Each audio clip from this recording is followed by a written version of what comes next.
e também de entropia, certo? No termo 1, a gente já viu os princípios do balanço de massa, né, que a gente até mostrou para vocês alguns balanços que a gente fez. Balanço simples, mas que demonstra o princípio, né, da transferência de massa. O balanço de energia, que é bem análogo ao balanço de massa, só que aqui, em vez de você trabalhar com massa, você trabalha com energia, e também o balanço de entropia, tá? Deixa eu aumentar o zoom aqui para facilitar a visualização de vocês, tá? Então, a utilização desses balanços, pessoal, em processos específicos, ele é mostrado nesse capítulo. Então, nesse capítulo, a gente vai ver uma série de balanços, tá? E como que é feito esses balanços utilizando o processo de escoamento, certo? O processo de escoamento, certo? A disciplina é voltada para o estudo do escoamento, é a mecânica dos fluidos, que engloba não somente os balanços de termodinâmica, mas também o princípio do momento linear, aí no caso da segunda lei de Newton. Por isso que quando vocês verem essa parte de termodinâmica, primeiramente vocês têm que ver a parte de física, que é da segunda lei de Newton, porque se aplica bastante a esses conceitos de transporte com escoamento, certo? Então, os problemas da termodinâmica, pessoal, como a gente trabalha com essa parte de escoamento, depende desse princípio para você ter a sua solução. Por isso que vocês estudam ele bem antes, certo? Aqui, no caso, requer o quê? A utilização de qual princípio? O princípio o quê? Do momento, certo? Então, você tem que saber como que acontece esse deslocamento, qual que é o comportamento desse fluido ao longo do escoamento, porque através desse comportamento, você vai analisar como que ele vai escoer. Se ele vai ter alguma resistência, ou se ele vai escoar sem problema nenhum, tranquilamente, ou vai ter uma resistência do próprio tubo, ou do próprio meio onde está escoando. Porque a gente sabe, pessoal, que o fluido ele sofre uma certa resistência do próprio meio escoante, né? Seja por causa da rugosidade do tubo, né? Ou também pela pressão ali exercida, né? Então, sempre tem uma resistência ao escoamento. E você estudando esse processo, você vai saber como que ele vai transcorrer, né? Ao longo do processo, ao longo do escoamento, tá? Aqui ele pegou um exemplo, pessoal, de um escoamento de um gás através de uma tubulação, certo? Ah lá, se os estados e as propriedades termodinâmicas no gás, na entrada e na saída, forem conhecidos, a utilização da primeira lei estabelece a magnitude de troca de energia com a vizinhança da tubulação. Ou seja, a partir do momento que um fluido, no caso o gás, ele está analisando, ele entra no tubo e ele tem uma condição inicial, seja de temperatura, seja de pressão, seja de entalpia, e também ele tem uma condição na saída, de pressão, temperatura, entropia, ou também outros parâmetros termodinâmicos que a gente analisa. Se você conhece a entrada e você conhece a saída, de certo modo, você pode dimensionar como que vai ser esse comportamento desse fluido ao longo do escoamento. Se ele vai escoar perfeitamente ou ele vai ter uma certa resistência. Isso a gente percebe principalmente na variação de pressão, né? Porque se você tiver uma pressão muito grande na entrada e uma pressão muito pequena na saída, subsentende, pessoal, que essa diferença é causada principalmente por uma certa resistência do meio ao seu escoamento. Então, aí você vai prever, de certa forma, que ele vai ter uma certa dificuldade para ele sair. Agora, se a pressão na entrada for praticamente a mesma pressão da saída, então necessariamente se deduz que ele escoou perfeitamente, que o meio não sofreu influência. Então, só por esse fato de você analisar a pressão, que é um parâmetro termodinâmico, você já tem uma ideia do comportamento desse fluido ao longo do escoamento. E também se ele vai trocar energia, né? No caso, você vai analisar principalmente com relação à temperatura. Se ele entrou uma determinada temperatura e saiu na mesma condição de temperatura, ou seja, então a troca ali foi mínima ou praticamente inexistente. E se tiver uma variação de temperatura significativa, então grande parte dessa energia foi perdida ao longo do escoamento, certo? Então isso a gente leva bastante em consideração também quando a gente vai ver na indústria, né? Uma coisa é você escoar um fluido frio, numa temperatura muito baixa. Outra coisa é você escoar o mesmo fluido numa temperatura mais alta. Então, ali, a temperatura vai exercer uma certa influência também. Então, vocês estão vendo, pessoal, que são muitos parâmetros que a gente analisa quando a gente trabalha com escoamento. E também tem que levar em consideração, pessoal, o material que é feito. Não adianta você colocar um fluido ali, uma alta temperatura, e o material ser plástico. Pelo fato da alta temperatura, já vai corroer, já vai derreter a tubulação. Então, geralmente tem que ser um material que resista também à pressão e à temperatura com que você está trabalhando. Geralmente, na indústria, pessoal, a gente usa muitas tubulações de aço, né? Justamente porque ele reduz, porque ele aguenta pressões de até 10 pascal ou até mais, e também umas temperaturas acima de 250 até 300 graus Celsius, né? Que a gente pode pensar, nossa, é uma temperatura muito grande. E exatamente porque dependendo do processo, no caso, vamos pegar um exemplo de produção de cimento, que ali o fluido que entra ali para fazer a queima da matéria cimentícia, né, por exemplo, da massa que vai gerar o cimento, ele está numa altíssima pressão e uma alta temperatura, na faixa de uns 300 graus Celsius, mais ou menos. Então, tem que ter um material realmente para suportar essa pressão gigantesca e essa temperatura. E isso aqui, pessoal, é levado bastante em consideração quando a gente trabalha com essa parte de escoamento, certo?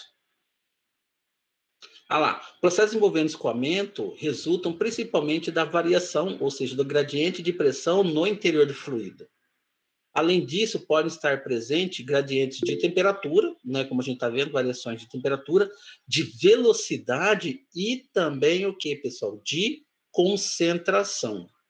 Tudo isso aqui, pessoal, é levado em consideração para a gente fazer análise.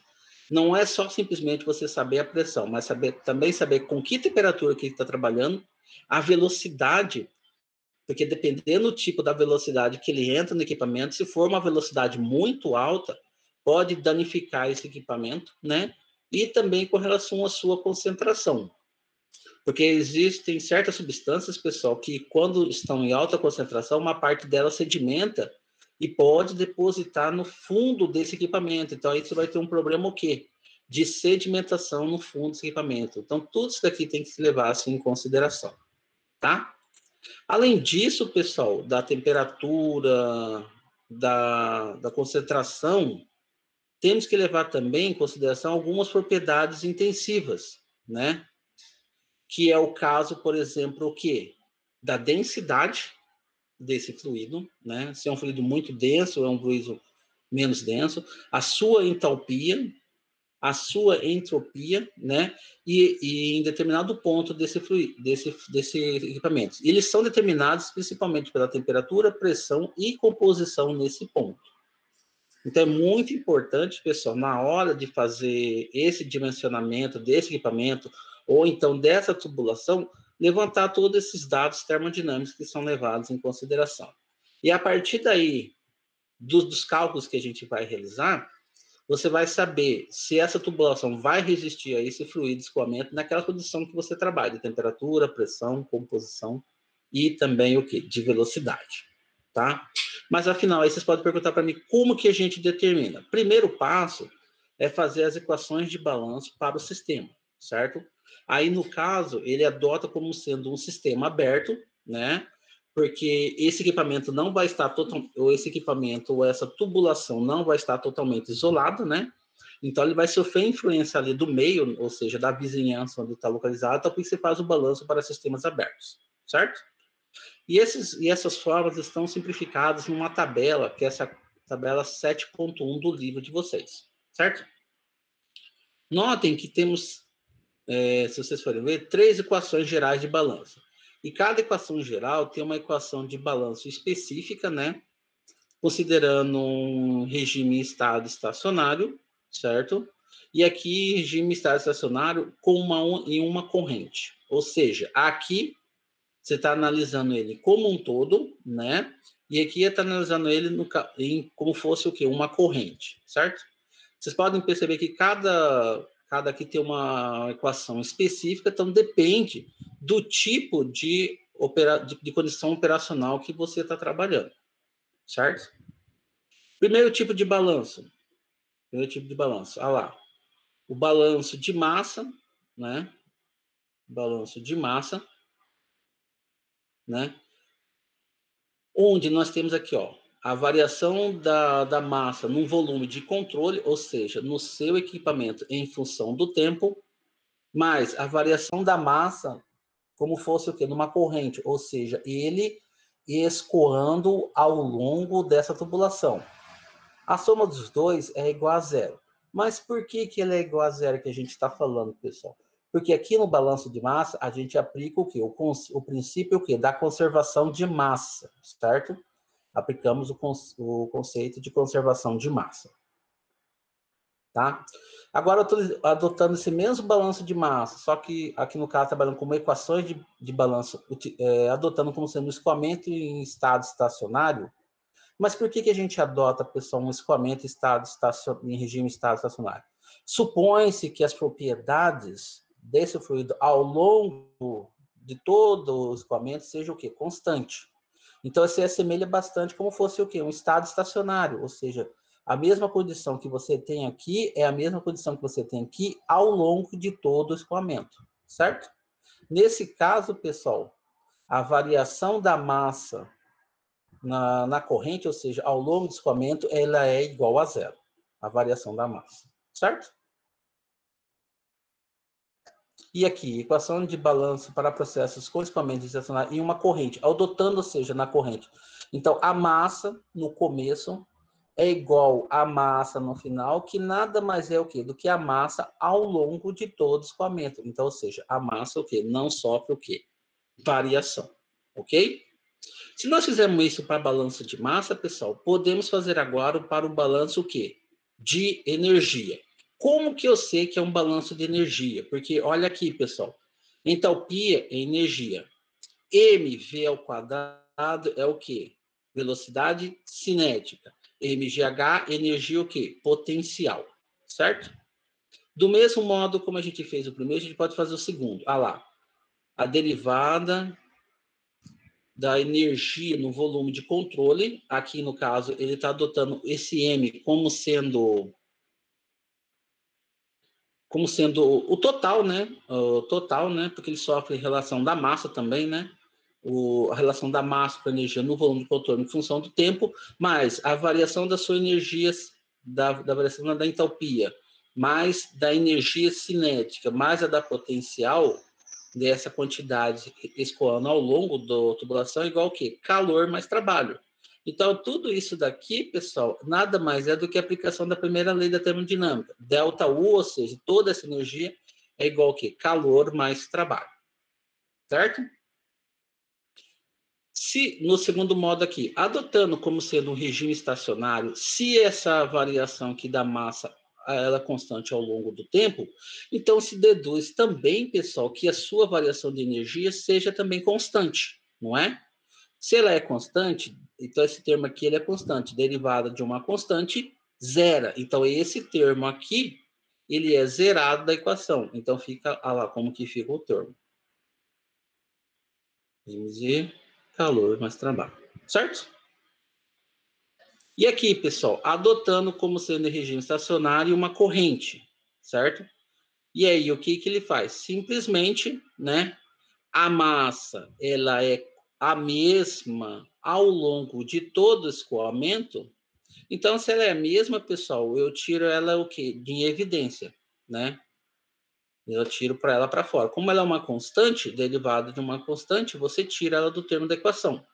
Então, fica o quê? Variação do ΔH, variação de velocidade ao quadrado sobre 2, mais G ΔZ, né? Que é a variação da energia potencial, é igual ao quê? Calor mais trabalho. Se eu fiz isso para a massa, se eu fiz isso para a energia, pessoal... Oi, espera só um pouquinho, Ana. Faltei aula semana passada, o senhor concluiu o capítulo. Sim, Ana, nós terminamos, né? Na aula passada nós terminamos o capítulo 5, né? E hoje estamos vendo o capítulo 6, né? Que a gente viu aquela parte lá de máquinas térmicas, né? E hoje a gente está vendo o capítulo 6, certo?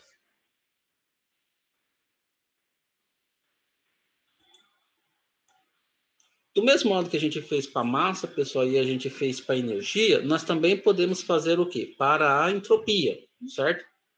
Então, a variação da entropia no volume de controle em função do tempo mais a variação da entropia na corrente, né, ou seja, ao longo do escoamento, né, menos a sua variação, né, porque ele vai sofrer uma variação, é igual que a entropia que é gerada no processo. Ou seja, tudo, né, praticamente aqui o que a gente, tudo que está entrando, mais o que está saindo, mais o que é acumulado, que fica no interior, é a quantidade de entropia que é o que? Gerado. Essa resultado aqui tem que ser maior ou igual a zero, porque entropia sempre é gerada, né?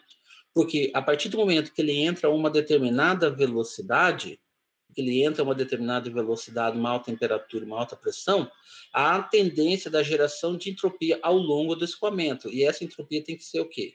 Maior ou igual a zero. Certo? Adotando a equação de balanço para regime estacionário, então, ou seja, então essa variação dessa massa que ela é igual a zero, ou seja, ela é constante, se a quantidade de massa é constante no regime estacionário, também se deduz o que, pessoal? Que a sua variação de energia seja constante e também o que? Que a sua entropia também seja constante. Se ela é constante, esse termo aqui ele passa a ser constante. Derivado de uma constante, você corta. E a equação fica essa aqui, ó. Sm menos esse daqui é igual ao Sg, que é maior ou igual a zero. Certo? Adotando a equação de balanço para um processo em escoamento em regime estacionário e uma corrente, ou seja, a massa é constante, é a mesma coisa que eu tirasse a massa para fora, se fosse uma constante. E a equação fica dessa seguinte forma aqui. Certo?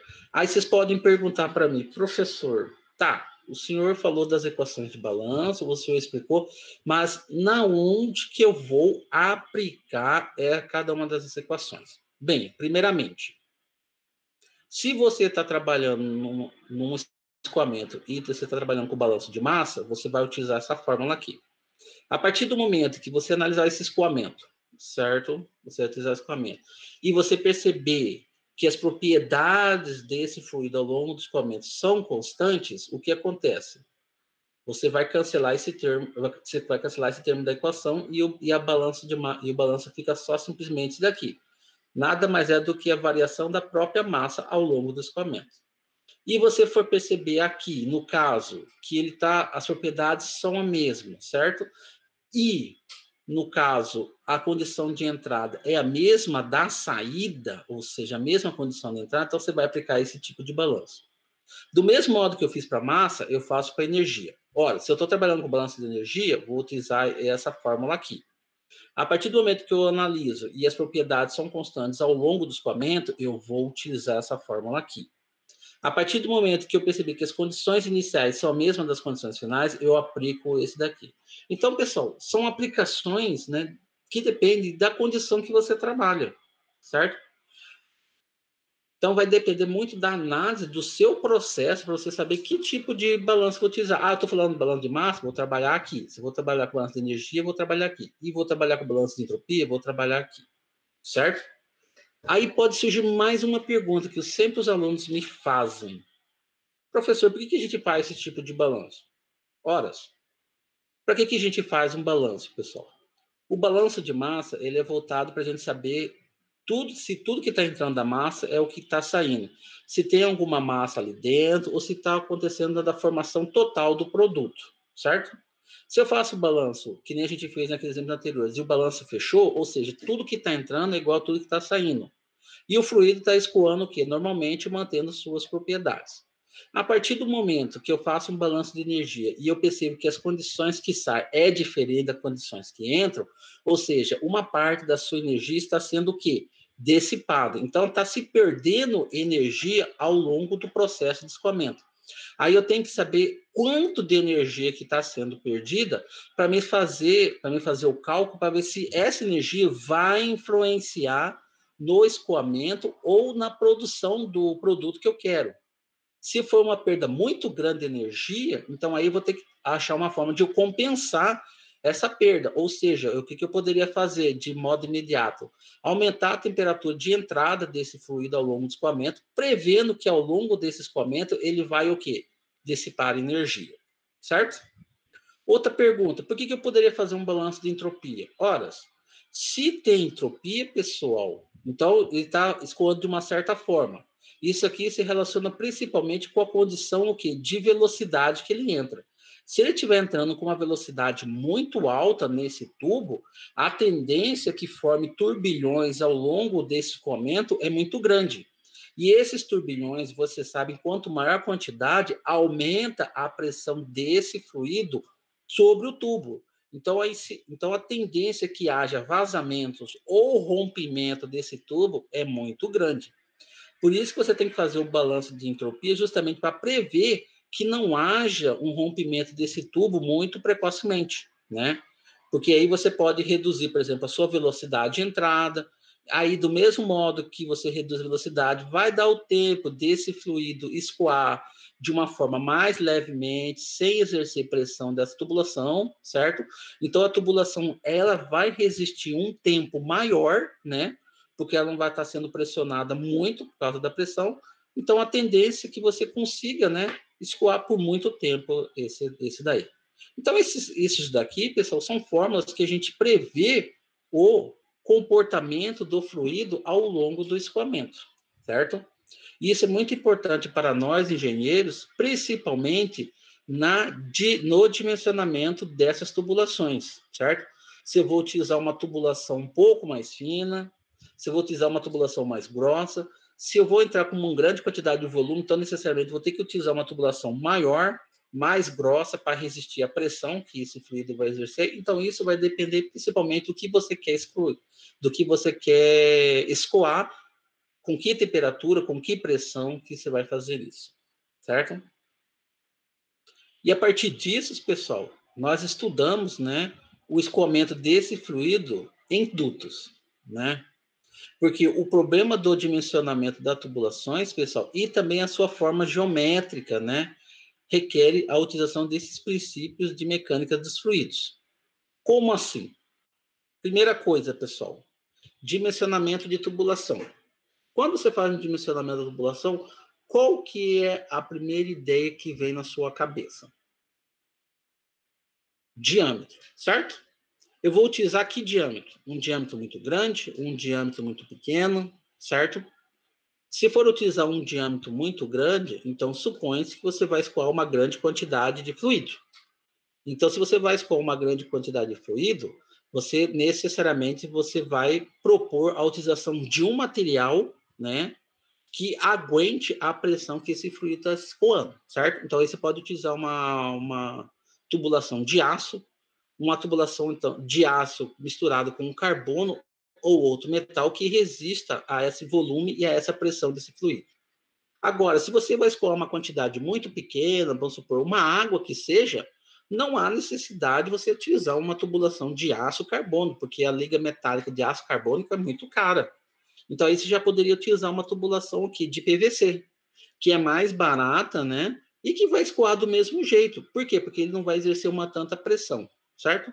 Então, esse parte de dimensionamento de tubulações, o que é levado levado em consideração é a quantidade de fluido que você vai escoar. E depois disso, você vai ver qual que é a forma geométrica dos bocais que você vai utilizar. Os bocais nada mais é do que aqueles que tem na entrada da tubulação, certo? Não sei se vocês repararam no cano de PVC, a tubulação é assim, na forma de um círculo mesmo. Na forma de um círculo mesmo. E o bocal é basicamente essa área de contato que vai ter entre o fluido e a tubulação. E necessariamente nessa área, pessoal, que você vai fazer as medidas de temperatura, de pressão e também o que? De volume que vai entrar. Porque é através dessa área que vai escoar o fluido, certo? Então, se você vai utilizar você vai escoar uma grande quantidade de fluido, necessariamente você vai utilizar o quê? Um bocal um pouco maior, já prevendo a quantidade de fluido que você vai escoar. Se for uma quantidade menor, já utiliza um bocal com umas dimensões um pouco menores, certo? E isso daí, pessoal, é muito importante. Por quê? Porque entra no cálculo da pressão, tá? Porque entra no cálculo da pressão que você vai trabalhar, certo? Além do cálculo da pressão, no cálculo da velocidade, certo? Na área da seção que vai acontecer o transporte, né? Na sua entalpia, na entropia e também no volume específico desse escoamento, certo? Então, é muito importante, né, pessoal, a gente fazer esse dimensionamento de uma forma correta. Ok, pessoal? Até o momento, alguma dúvida, alguma pergunta?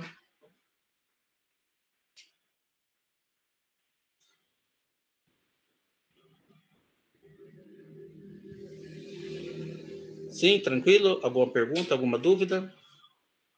Tudo ok? Ana, Emanuel, Maria, Anne, Stephanie, tudo tranquilo? Tudo tranquilo, né? Tá ok, né? Beleza.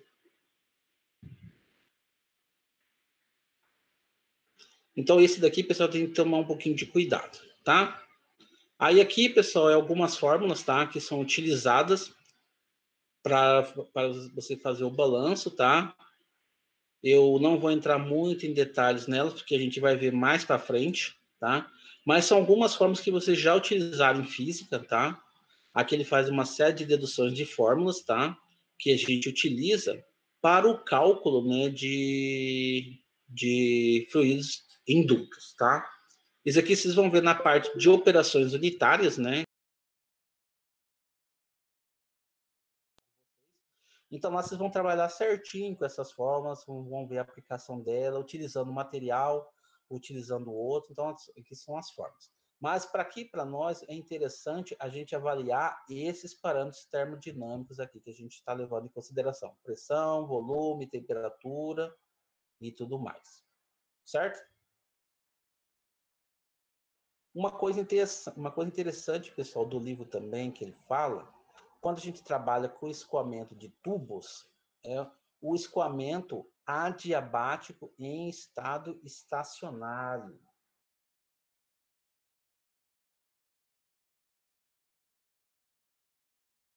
Não há uma troca de calor, certo? Então, a quantidade de calor Q é igual a zero. Então, necessariamente, para esse tipo de escoamento, há necessidade de você fazer um isolamento térmico desse tubo, não é? Por que isso? Porque se você não fizer esse escoamento, pessoal, ao longo do escoamento vai ser dissipado. Se ele vai ser dissipado, ele deixa de ser o quê? Adiabático. Onde isso a gente observa na indústria? Geralmente em processos, pessoal,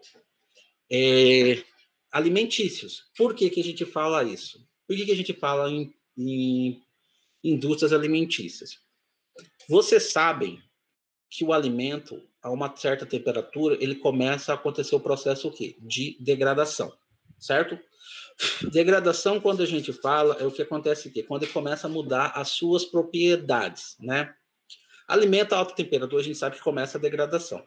Então, no processo alimentício, toma-se muito cuidado para que a temperatura que você estiver utilizando na fabricação do alimento permaneça a mesma, quase ou praticamente a mesma temperatura ao longo do processo industrial. Então, nesse tipo de indústria, é interessante que você faça o escoamento adiabático, ou seja, que não haja troca de calor com o meio. Então, a temperatura praticamente o quê? Permanece constante, principalmente para você não mudar as propriedades desse alimento, certo?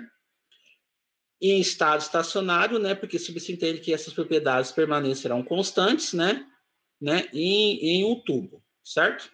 Então, esse aqui é um cuidado que você tem que ter, principalmente com esse tipo de escoamento. E como não é um tipo específico de escoamento, também as formas são um pouquinho diferentes com relação às demais, como já havia demonstrado. Então, o que vocês podem perceber? Que depende bastante da aplicação que você vai fazer com esse escoamento, certo? Se for um tipo de escoamento normal aqui, como a gente já viu, você vai utilizar essas formas aqui. Agora, se for um escoamento adiabático, onde você tem um controle de maior temperatura, já muda um pouquinho a forma. Então, tudo depende do tipo de escoamento, certo? E uma coisa, pessoal, bastante interessante que a gente percebe em tubos, ou seja, na maioria das partes de todos os processos que tem escoamento, que ao longo do escoamento, a pressão diminui. E o que? A velocidade aumenta no sentido de escoamento, certo? Isso por quê, pessoal? Isso por quê? Imaginem comigo um fluido escoando ao longo de um tubo, certo? A própria pressão de entrada, desse fluido aqui, ele tem uma pressão de resistência, não tem? É a lei o que, pessoal? Da ação e da reação. Se o fluido exerce uma pressão sobre o tubo, necessariamente também o tubo vai exercer uma pressão sobre o fluido. Só que a pressão de entrada aqui do fluido é maior do que a pressão do tubo. Então, esse ΔP aqui faz com que o quê? Que esse fluido entre no tubo e ele promova o quê? Ao seu escoamento. À medida que ele vai vencendo essa resistência aqui do tubo, a sua pressão vai acontecendo o quê? Ela vai diminuindo. Mas à medida que essa pressão diminuindo, ou seja, diminuindo a resistência do tubo ao escoamento, esse fluido começa a ganhar o quê? Velocidade.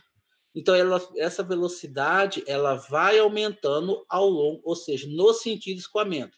Se ele estiver nesse sentido de escoamento, então a velocidade vai aumentando até que ele saia do tubo, certo? Uma coisa interessante que fala aqui dentro do capítulo é a seguinte: contudo, a velocidade não pode aumentar indefinidamente. Tem um valor máximo, pessoal. Tem um valor máximo que ela atinge. A partir do momento que ela atinge esse valor máximo, ou seja, a velocidade máxima, a velocidade ao longo do restante do tubo permanece o quê? Constante, certo? Então, ela aumenta, mas ela aumenta até um valor determinado. Depois disso, o escoamento permanece o quê? Constante. E nesse ponto aqui que a gente faz o cálculo, para a gente saber até que ponto, até que velocidade esse fluido atinge ao longo do escoamento. Se for uma velocidade muito grande, né, a tendência é que haja o quê, pessoal? Que esse fluido ao longo ele começa a chocar com o tubo e começa a promover o quê? Você sabe que aquele velho ditado, água mole, pedra dura, tanto bate até que fura. Chega uma hora que de tanto bater na parede desse tubo, começa a aparecer o quê, pessoal? Fissuras, né? Rachaduras, né? Então aí pode acontecer o quê? Desses fluidos o quê? Vazar para fora da tubulação. Então aí você já tem mais ou menos uma ideia que, opa, está acontecendo um problema, está acontecendo vazamento. Então aí o que você faz? Você para o processo, né?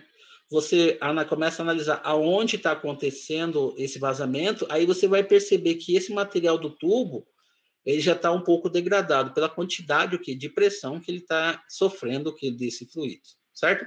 Então, pessoal, na indústria, a gente tem aquele conceito de manutenção, né? Faz a manutenção de tempos em tempos na indústria, justamente para a gente prever até que ponto essa tubulação vai aguentar. Chegar no momento que já começa a aparecer fissuras, ou seja, rachaduras na parede desse tubo, aí você já liga um sinal de alerta. Opa, já está na hora de trocar essa tubulação. Então você vai lá, troca essa tubulação, depois você volta ao processo normal e aí você evita que ache o quê? Vazamentos ao longo desse processo, tá? Então isso é bastante interessante aí, ok?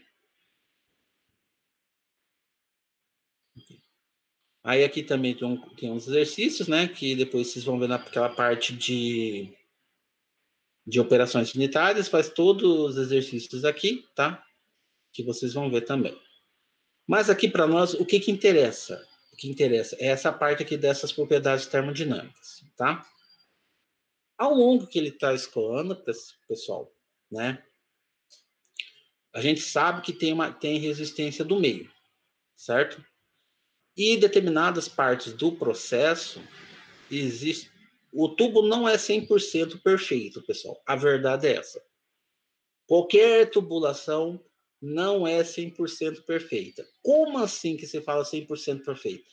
Não é aquela tubulação que o fluido vai escoar de uma maneira bonita, perfeita. Não é. Então, sempre vai ter imperfeições.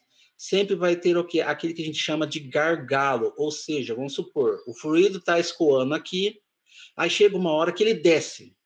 Aí outra hora aqui ele vira, aí ele sobe. Essas estrangulações, essas mudanças de direção são o que a gente chama o quê? De estrangulamento. Ou seja, Nesse ponto de mudança de direção, o fluido ele sofre uma espécie de estrangulamento. Você pressiona esse fluido. Você faz com que, nesse caso que ele está indo, ele desça, você exerça uma pressão sobre esse fluido e aí você vai jogá-lo para baixo. Aí chegar aqui, vai exercer uma pressão, então você joga ele para a direita. Então é como você tivesse o quê? Estrangulando o fluido. Você forçando para que ele caminhe para uma certa direção, certo?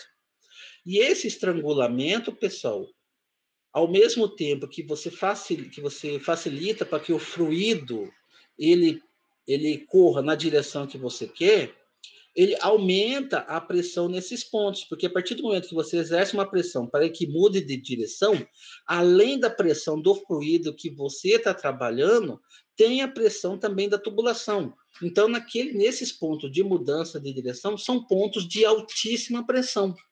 Então, nesses pontos, quando a gente faz uma manutenção da tubulação, você tem que tomar um cuidado maior, porque ali a pressão é muito maior do que ao longo da tubulação, certo? Então, geralmente, nesses pontos aqui, o que as indústrias fazem? Eles desmontam esse estrangulamento aqui, essa curva aqui, e analisa ela pedaço por pedaço, ver pedacinho por pedacinho, para ver se não tem alguma fissura ali, certo? Tendo alguma fissura, você vai analisar. Esse ponto aqui ainda resiste por uns 2 meses. Esse ponto não resiste, então você vai ter que fazer a troca. Então, a manutenção nesses pontos é muito maior do que a manutenção no próprio escoamento desse fluido. Tá? E como que você faz esse estrangulamento, pessoal? Pode ser por um orifício, né, como a gente já havia falado, por uma curva, ou então por uma válvula, né? Você pode jogar, ele chegar aqui, você quer jogar ele para baixo, né? Ou então você pode fechar essa válvula, né? Fechar ela parcialmente, então você vai jogar só uma certa quantidade. Não, eu quero jogar todo o fluido, então você vai abrir ela. Então pode ser um orifício ou uma válvula. Ou então também, pessoal, um tampão mesmo, que você utiliza ali, certo? Aí, no caso, pessoal, além da variação de energia ali que você vai ter, tanto a energia do fluido quanto da tubulação, você também vai ter uma variação de energia cinética e também o quê? De energia potencial, certo? E nesse caso vai ter o quê? Uma variação o quê? De pressão ali, certo? Então tem que tomar um pouquinho de cuidado desses processos, nessas partes que tem o quê? Estrangulamento, ok? Tranquilo? Aí tem mais um exercício também, que ele mostra, tá? Notem também, ó, pessoal, nesse exercício aqui, que também tem as formas específicas, ele faz uma dedução toda específica, né, da tubulação, e notem que aparece o quê? O CP, né, do fluido. Então, além da análise do material que você está analisando, você tem que também analisar também o fluido. Se é um fluido que tem um CP muito grande, tudo mais. Tudo isso é levado também em consideração, certo? Certinho, pessoal? Aqui também tem alguns exercícios que vocês vão ver mais tarde, né, na parte de operações genitais. Aqui a gente mostra os conceitos básicos, né? E depois vocês verem a parte mais detalhada de tudo. Quando a gente está trabalhando com fluidos, pessoal, esses fluidos, eles podem sofrer expansão ou eles podem sofrer compressão, certo? No caso desse fluido, se ele sofrer um processo de expansão ao longo do escoamento, então a tendência para que ele escoa é que o que, pessoal? Que você reduza a pressão no interior desse escoamento, não é? Por quê? Por que você reduz? Se você reduz a pressão, você reduz a resistência dessa tubulação ao longo do escoamento. Então, para ele expandir, a pressão que exerce sobre ele tem que ser menor, certo? Já no caso de processos com compressão, né? Compressão, então necessariamente para você comprimir esse fluido, o que tem que acontecer com a sua pressão? Você tem que aumentar, tá? Utilizando esse conceito de compressão e aumento na pressão, alguns equipamentos industriais utilizam esse conceito de compressão como principal força motriz, que são os compressores, bombas, ventiladores, sopradores e bombas a vácuo, certo? Que são equipamentos projetados para esse objetivo, tá? Uma coisa interessante aqui, pessoal, de bombas e bombas a vácuo, o princípio de funcionamento é o mesmo. A diferença é que aqui que há a presença do vácuo ao longo do processo. O mesmo que não acontece no caso de uma bomba normal. Aqui o vácuo, né, tem a presença do vácuo, então é a única diferença desse tipo de bomba para uma bomba normal. Certo? Mas afinal, onde que a gente utiliza esses equipamentos aqui? Eles são vitais para o transporte de fluidos. Dependendo do tipo de fluido, é muito difícil você transportá-lo utilizando só a energia, só utilizando a gravidade como transporte, né? Se for um fluido muito viscoso, né, então não tem como você transportá-lo utilizando simplesmente a gravidade. Então você vai precisar de uma bomba, né, ou um compressor para você fazer o transporte desse fluido, né? Outro, para a fluidização de sólidos particulados, esse aqui é uma operação unitária bastante utilizada na engenharia química, né? Onde você tem a presença de um sólido poroso, certo? Um sólido bem poroso, e você quer fazer o transporte desse sólido ao longo de uma tubulação. Então, necessariamente, se você vai injetar uma corrente de ar, certo? É que nem você tivesse uma areia bem fina, você chegasse e assoprasse.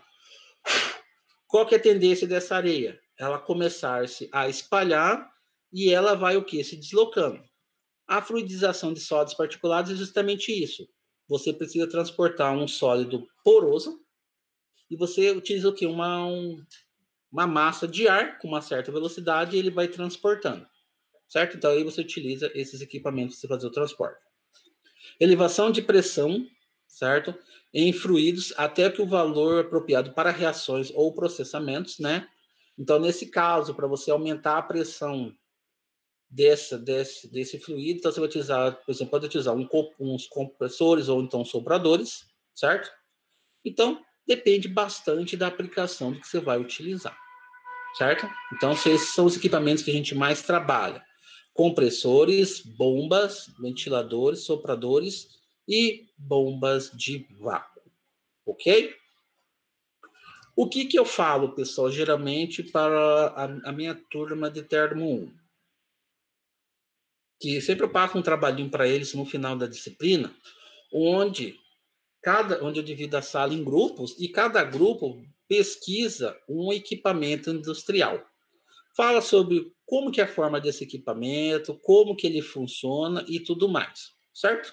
Então aí a gente sempre faz um seminário no final da disciplina, né? Porque já foi feitas as duas provas, já tem duas notas, a terceira nota fica com essa daí.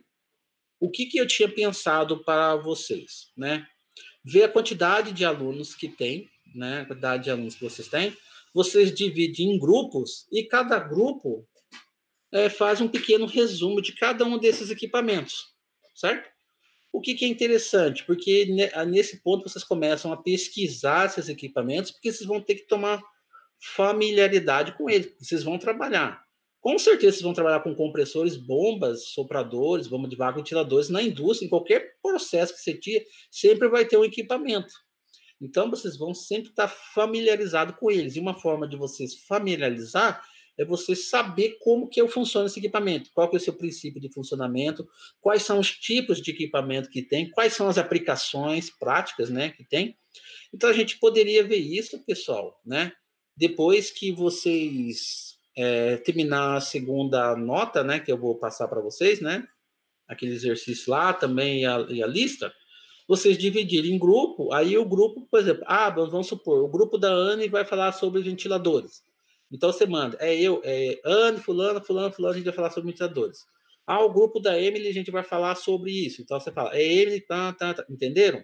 Então cada grupo, né, a gente distribui, vocês passam o nome para mim, aí vocês pesquisam, né, e vocês mandam para mim, né, a parte escrita, né.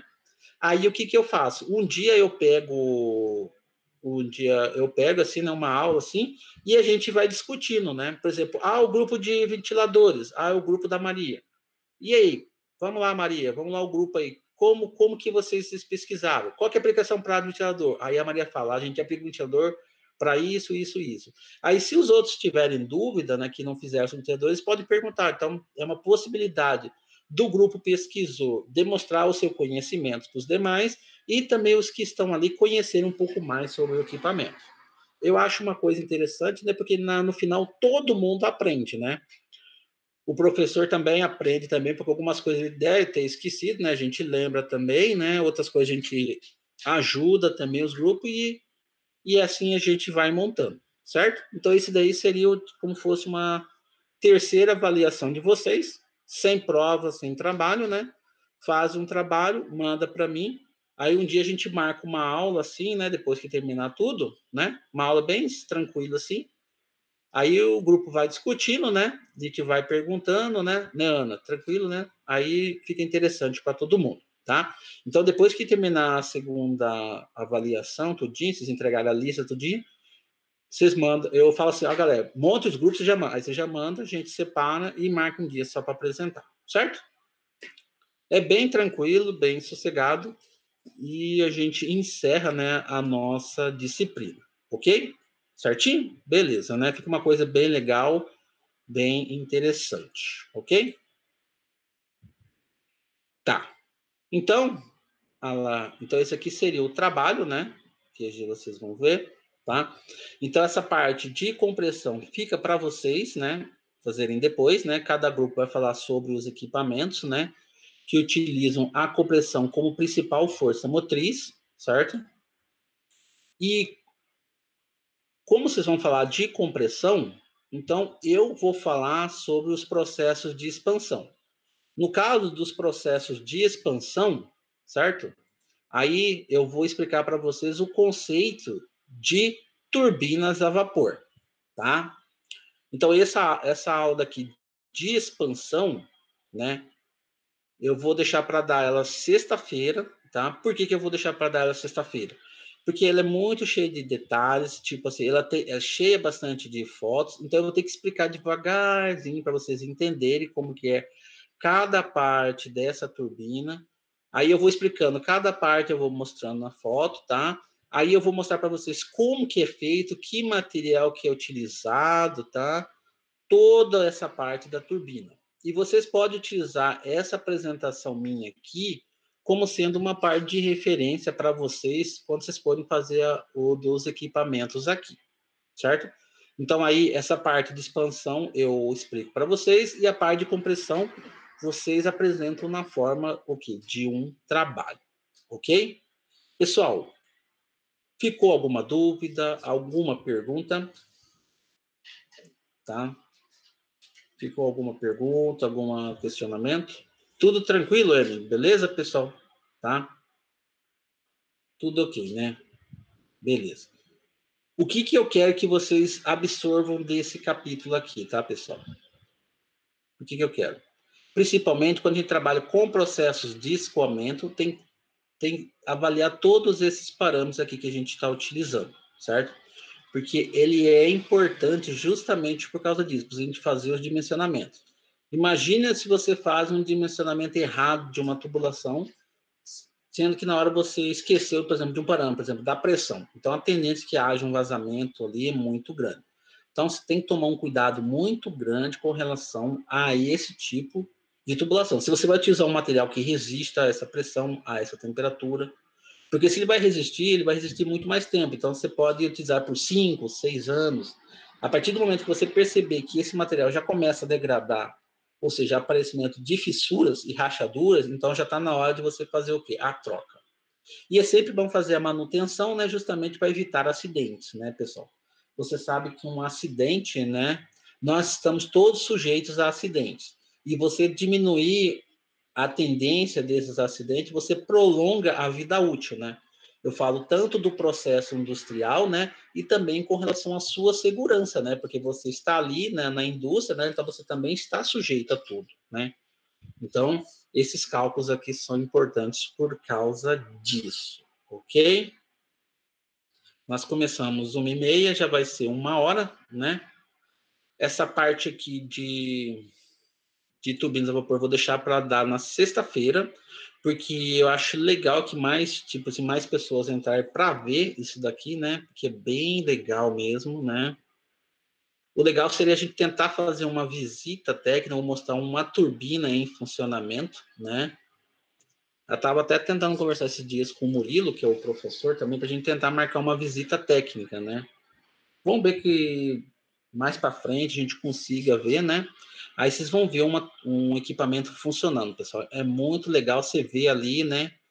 E se for dependendo do tipo de equipamento, ele pode fazer uma abertura ali, ele já tem uma abertura para você dar uma olhada, você vê a engrenagem dele, né? O eixo lá rodando, né? Todas essas presilhas aqui rodando. Então você vê, por exemplo, você chega perto, você sente o ar sair numa certa velocidade, uma certa pressão. Então você vê o equipamento ali funcionando. É muito interessante, tá? Mas para você ver o equipamento, você tem que entender como que funciona, né? Para você saber qual que é o seu princípio de funcionamento. Mas isso a gente vê, né? Tenta marcar uma visita. Eu acredito que agora para Termo 1 não consiga, mas para Termo 2, quando vocês já que a gente já voltar nas aulas presenciais, a gente consiga fazer uma visita para vocês verem esses equipamentos, ok? Beleza, pessoal? Então, por hoje, esse é só, tá? Agradeço aí a presença de vocês. Na sexta-feira a gente vê a parte de turbinas, né? Aí fica faltando um pouquinho para a gente terminar o capítulo 6, eu acho que deve terminar na sexta-feira. E na semana que vem a gente já vê outro capítulo, que é a parte de refrigeração, e fecha a nossa disciplina, tá? Galera, alguma pergunta, alguma dúvida, algum questionamento?